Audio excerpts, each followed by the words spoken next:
আসসালামু আলাইকুম। মাঝে মাঝে রান্না বান্না একেবারে ভালো লাগে না, কিন্তু এই মজার মজার জিনিস যখন দেখি তখন আর রান্না না করে পারি না।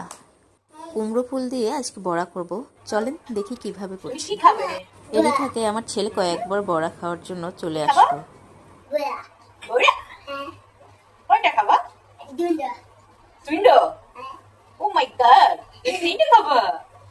পছন্দ করো? ওকে। ও একটু পর পর আসে, আপডেট নিয়ে যাচ্ছে কত দূর হলো, কি করছি।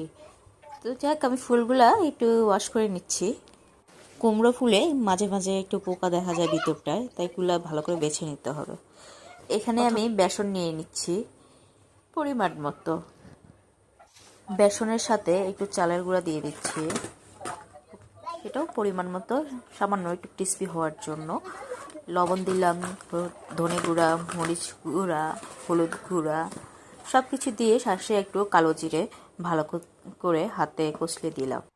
এই ফাঁকে আমার ছেলে আমার কাছে চিনির বয়ম নিয়ে এসে দিচ্ছে যে চিনিটা দেওয়ার জন্য, কারণ আমি হচ্ছে বেগুনি করলে বড়া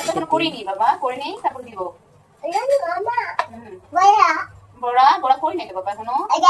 এটা এটা ওই যে মশ করে রেখেছি, আমরা ভাজবো, এগুলা ভাজবো। ওই জাগুলো ভাজতে হবে।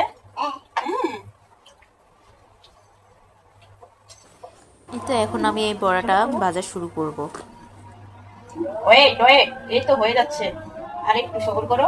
সরো সরো সরো।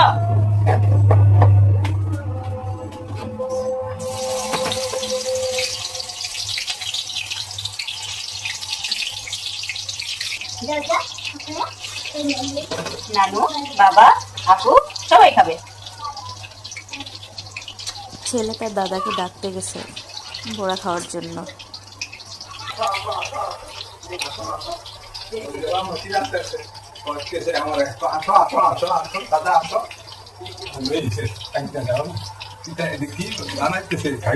সেটাই বলছে, আম্মা বাবা দাদা সবাই খাবে, ওরাও খাবে।